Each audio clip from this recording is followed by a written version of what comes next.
તો રાજકોટની પાલ હોસ્પિટલના સીસીટીવી હેકની ઘટનાને લઈને વધુ તપાસ કરવામાં આવી અપડેટ પણ સામે આવી છે। દેશની 60 થી 70 હોસ્પિટલના વિડીયો હેક થયા હોવાનું સામે આવ્યું છે। મહારાષ્ટ્રનો પ્રજ્વલ તૈલી મુખ્ય આરોપી છે। 800 થી 2000 રૂપિયામાં તે વિડીયો વેચતો હતો। પ્રયાગરાજનો ચંદ્રપ્રકાશ વિડીયો અને ફોટા વેચતો હોવાનું પણ સામે આવ્યું છે।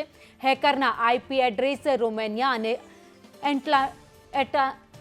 એન્ટાલિયાના હોવાનું જાણવા મળ્યું છે। તો આરોપીની ટેલિગ્રામમાં 100 થી વધુ સબસ્ક્રાઇબર પણ છે। તો હોસ્પિટલ ઉપરાંત થિયેટર અને મોલના વિડીયો પણ મળી આવ્યા છે। મહિલાઓના વિડીયો હેક કરેલા વિડીયો પણ પોલીસ તપાસમાં સામે આવ્યા છે। પાલ હોસ્પિટલના ડેટા 2024માં હેક કરવામાં આવ્યા હતા। હોસ્પિટલના સીસીટીવી ફેબ્રુઆરી-માર્ચમાં હેક થયા હતા। સારવાર સમયે આક્ષેપ થતા સીસીટીવી લગાવવામાં આવ્યા હતા। તો રાજકોટ પાલ હોસ્પિટલના વિડીયો કેસ બાદ વધુ અપડેટ સામે આવી છે। માત્ર એક હોસ્પિટલમાં જ નહીં પરંતુ દેશની 60 થી 70 હોસ્પિટલો છે જ્યાંના સીસીટીવી હેક કરવામાં આવ્યા છે। અને હવે આગળ વાત કરીએ સ્ટેમ્પ ડ્યુટીને લઈને સૌથી મોટા સમાચાર સામે આવ્યા છે। સ્ટેમ્પ ડ્યુટીમાં સરકારે મોટી રાહત આપી છે। વડીલો પાર્જિત મિલકતમાં પુત્રીના વારસદારને રાહત મળી છે। તો સ્ટેમ્પ ડ્યુટી 4.90%ના બદલે હવે ફક્ત 200 રૂપિયા રહેશે। તો લોન માટેના ગીરો ખતમાં પણ સ્ટેમ્પ ડ્યુટીમાં રાહત સરકારે આપી છે। 25,000ની બદલે 5,000 સ્ટેમ્પ ડ્યુટી ભરવાની હવે રહેશે। તો ભાડા કરારમાં પણ સ્ટેમ્પ ડ્યુટીમાં રાહત આ વખતે સરકારે લોકોને આપી છે। વાર્ષિક ભાડાની રકમના 1%ની ડ્યુટીમાં ઘટાડો કરાયો છે। રહેણાંક માટે વાત કરીએ તો 500 અને વાણિજ્ય માટે 1,000 રૂપિયા ડ્યુટી ભરવાની રહેશે। તો કૃષિ અને સહકાર વિભાગ માટે 22,498 કરોડની જોગવાઈ સરકારે કરી છે। ખેડૂતોને વીજ સહાય માટે 10,613 કરોડની જોગવાઈ બજેટમાં કરાઈ છે। ખેડૂતોને ટ્રેક્ટર ખરીદી સહાય માટે 800 કરોડની જોગવાઈ કરાઈ, જ્યારે આદિજાતિ અનુજાતિના ખેડૂતો માટે સહાયની જાહેરાત કરવામાં આવી છે। ફાર્મ મિકેનાઇઝેશન માટે સહાય વધારવા માટે 122 કરોડની જોગવાઈ કરાઈ છે, ત્યારે વિવિધ ઓજારોની ખરીદીમાં સહાય આપવા માટે 590 કરોડની જોગવાઈ બજેટમાં કરવામાં આવી છે। તો મહિલા અને બાળ વિકાસ માટે 7,668 કરોડની જોગવાઈ સરકારે બજેટમાં કરી છે। ગંગા સ્વરૂપા આર્થિક સહાય માટે 3,015 કરોડની જોગવાઈ, જ્યારે આંગણવાડી તેડાગર બહેનોના વેતન માટે 1,241 કરોડની જોગવાઈ, જ્યારે પોષણ સુધા યોજના માટે 90 કરોડની જોગવાઈ, પૂરક પોષણ યોજના માટે 973 કરોડની જોગવાઈ કરાઈ છે। તો મુખ્યમંત્રી માતૃશક્તિ યોજના માટે 372 કરોડની જોગવાઈ કરાઈ। અને આગળ વાત કરીએ પૂર્ણા યોજના હેઠળ પૂર્ણા શક્તિના પેકેટ આપવા માટે 335 કરોડની જોગવાઈ થઈ છે।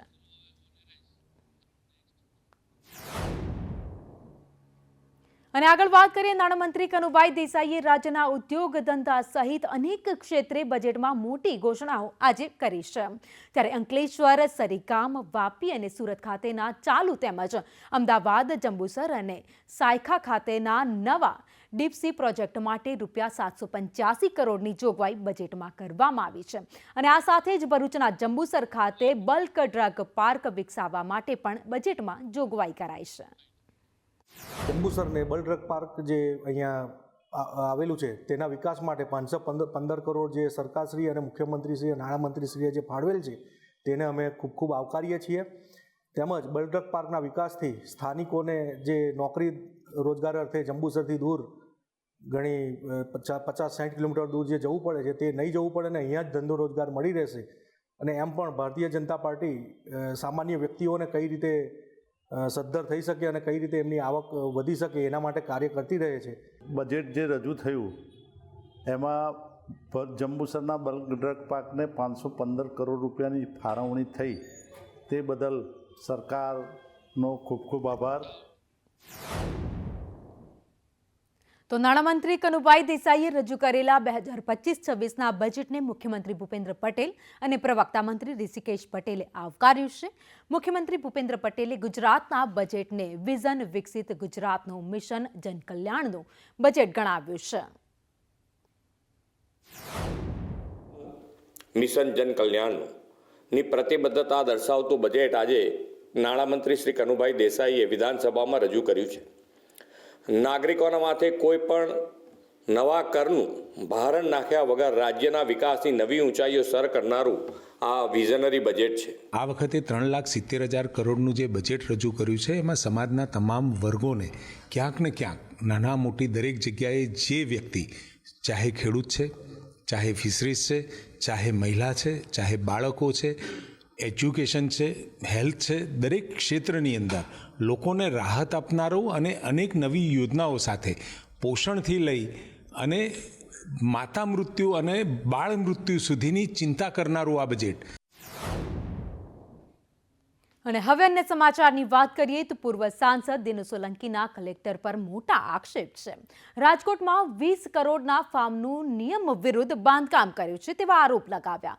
દિગ્વિજયસિંહ જાડેજા પાસે 100 કરોડની મિલકત છે. વિજિલન્સે એસીબી, સીબીઆઈને આ મામલે ફરિયાદ પણ કરીશ તેવું તેમનું કહેવું છે. તો ગરીબ લોકોના ઘર તોડ્યા, જેના કારણે અમે આવ્યા છીએ. કલેક્ટર દિગ્વિજયસિંહ જાડેજા લાયસન્સવાળો લૂંટારો છે તેવા પણ આક્ષેપ કરવામાં આવ્યા છે. દિગ્વિજયસિંહ જાડેજા વિરુદ્ધ રાજકોટ કલેક્ટરને આ રજૂઆત કરાઈ છે. સોમનાથની જિલ્લામાં ગરીબોના મકાનો, ગરીબોના ઝૂંપડાઓ, ગરીબોના ખેતરો પોતાનો સત્તાનો ગેરઉપયોગ કરીને ઉજાડી રહ્યા છે, ત્યારે ત્યાંની પ્રજાએ અમારી પાસે માહિતી આપી કે આ લોકો આવી રીતે અહીંયા રાજકોટમાં રહે છે. અમારી આજની રજૂઆત ન્યારી ડેમના કિનારો પર આવેલું આદિરાજ ફાર્મ, જેની માલિકી આ ગીર સોમનાથ કલેક્ટરની છે, આ ફાર્મની અત્યારે રાજકોટની બજાર ભાવ પ્રમાણે ઓછામાં ઓછી 20 કરોડ રૂપિયાની કિંમતનું આ ફાર્મ હાઉસ છે. તો ગીર સોમનાથ જિલ્લા કોંગ્રેસ પ્રમુખે આક્ષેપ કર્યા છે. કોંગ્રેસ પ્રમુખ કરશન બારડે મોટા આરોપ લગાવ્યા. દિનુ સોલંકીને કલેક્ટર સાથે વ્યક્તિગત વાંધા હોવાની તેમણે વાત કરી છે.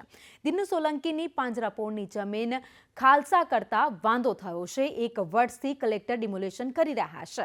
કરશન બારડ, જેમણે આ નિવેદન આપ્યું છે, કલેક્ટર સાથે વાંધો પડ્યો એટલે હવે આ આક્ષેપ દિનુ સોલંકીએ કર્યા છે.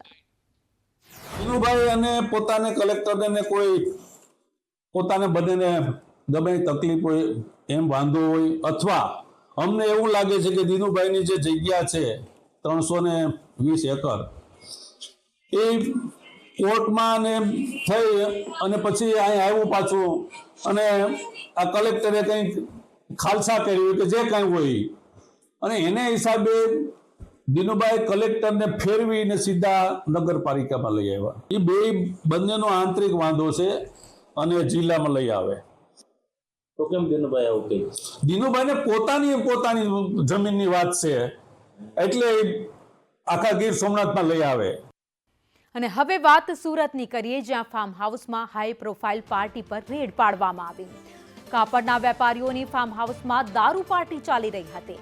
પાર્ટીમાં ભારતીય અને થાઈ યુવતીઓ પણ સામેલ હોવાનું સામે આવ્યું છે. દારૂની મહેફિલ માણતા 9 આરોપીને ઝડપી લેવામાં આવ્યા છે. પોલીસે વિસ્કી અને દારૂની બોટલો કબજે કરી લીધી છે. આ સાથે જ કાર અને 11 મોબાઈલ ફોન પણ જપ્ત કરવામાં આવ્યા છે. કુલ 6 લાખથી વધુનો મુદ્દામાલ કબજે કરાયો છે. ફાર્મ હાઉસમાં લગાવેલા સીસીટીવીને ડીવીઆર કબજે કરી લેવામાં આવ્યા છે. કડોદરા પોલીસે કાયદેસરની કાર્યવાહી અત્યારે હાથ ધરી છે. કે ચલથાણ મરઘા ફાર્મ ખાતે આવેલ એક ફાર્મ હાઉસમાં કેટલાક ઇસમો બહારથી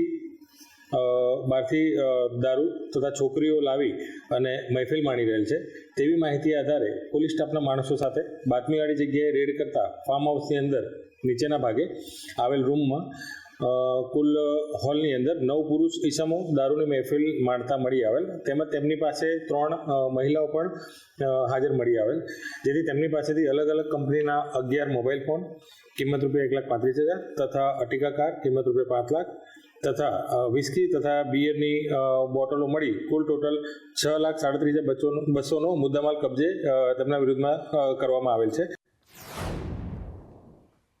અને હવે આગળ વાત કરીએ સરકારી કર્મચારીઓની, જેમણે હવે સમયસર ઓફિસ પહોંચવું પડશે. કારણ કે મોડા પહોંચનાર સરકારી કર્મચારીઓની રજા કપાવવાની છે. કચેરીએ મોડા પહોંચ્યા તો રજા કપાઈ જશે. સરકારી કર્મચારીઓએ સમયસર પહોંચવું જરૂરી છે. સરકારી બાબુઓની પણ રજા કાપવામાં આવશે. સવારે 10:40 સુધી કચેરીએ ફરજિયાત પહોંચી જવું પડશે.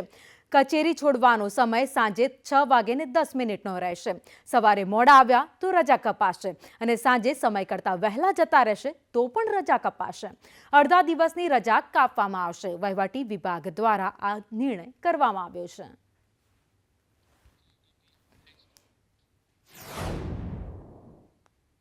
અને હવે આગળ વાત કરીએ કૌભાંડની, તો હાલમાં જ વિરમગામનો ડાંગર ખરીદી કૌભાંડ ખૂબ જ ચર્ચામાં છે. ગુજરાત પ્રદેશ કોંગ્રેસના પ્રદેશ પ્રવક્તા મનહર પટેલ દ્વારા સમગ્ર કૌભાંડ બાબતે સવાલ ઉઠાવ્યા હતા. તેમજ મુખ્ય આરોપી સુફિયાન મંડળીના ધારાસભ્ય હાર્દિક પટેલ સાથેના ફોટા વાયરલ થતા આક્ષેપો પણ કરવામાં આવ્યા હતા. આ અંગે કોંગ્રેસ પ્રવક્તા મનહર પટેલે સરકાર પર આરોપ લગાવતા કહ્યું કે ડાંગર ખરીદીમાં ભ્રષ્ટાચારની જવાબદારી સરકારની છે. ખેડૂતની નજરમાં સુફિયાન નહીં, સરકાર ગુનેગાર છે.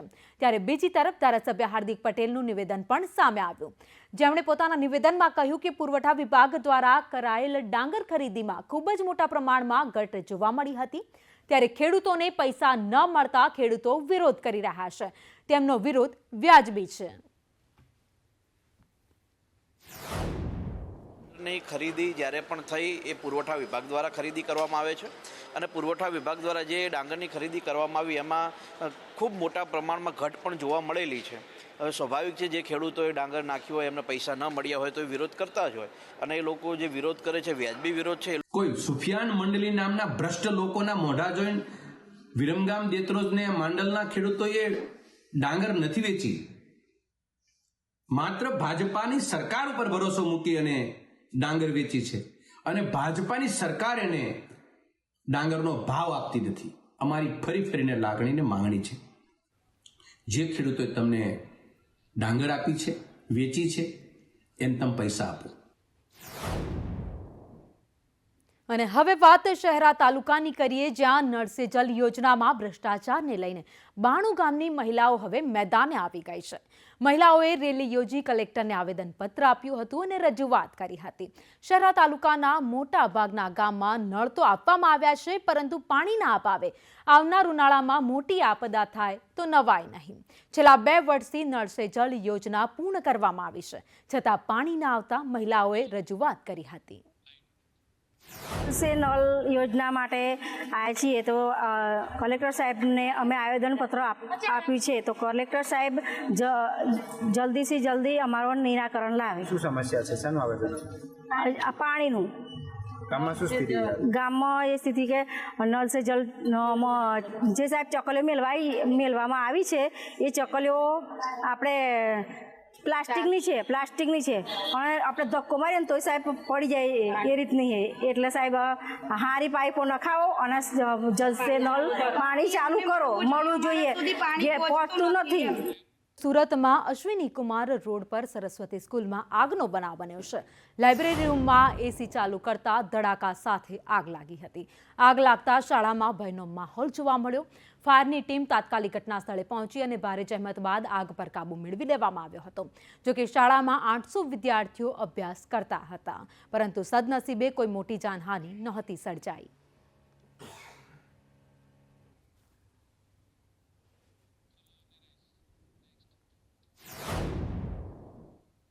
અને હવે વાત વડોદરાની, તો વડોદરામાં બ્રાઇટ સ્કૂલ સામે વાલીઓએ રોષ વ્યક્ત કર્યો છે. એફઆરસીના નિયમોના ધજાગરા ઉડાવી રહી છે આ શાળા.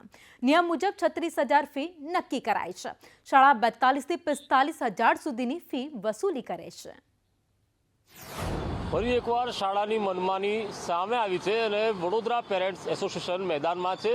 જે વાસણા બાયલી રોડ ખાતે આવેલી જે બ્રાઇટ ડે સ્કૂલ છે તેના દ્વારા હાલ અહીંયા 6,000 થી 7,000 રૂપિયા વધુ વસૂલ કરવામાં આવી રહ્યા છે. એફઆરસીના નિયમ મુજબ 36,000 રૂપિયા જેટલી ફી નક્કી કરવામાં આવી હતી, પરંતુ 42,000 થી 45,000 રૂપિયા ફી વસૂલ કરવામાં આવે છે. એટલે કે 6,000 થી 7,000 વધુ ફી વસૂલવામાં આવે છે અને દર વર્ષે કરોડો રૂપિયા વધુ ફી સ્વરૂપે આ સ્કૂલ ઉઘરાવી રહી છે તેવા આરોપ સાથે પેરેન્ટ્સ એસોસિએશન અહીંયા આવ્યું છે. કિશોર પિલ્લાઈ આપણી સાથે છે. કિશોરભાઈ, આ શાળા ક્યારથી વધુ ફી વસૂલી રહી છે? ક્યારથી વસૂલી રહ્યા છે એ અમને ખબર નથી. ગઈકાલે અમારા પાસે ઇન્ફોર્મેશન આવ્યો કે એફઆરસી ડિક્લેર્ડ ફીસ જે 38,000 રૂપિયા છે એનાથી વધારે 7,600 રૂપિયાની માંગણી કર્યો અને 7,600 વધારના ફીસ ભરવા માટે છેલ્લી તારીખ 28/2 એટલે 7 દિવસ પછીનો તારીખ આપવામાં આવ્યો.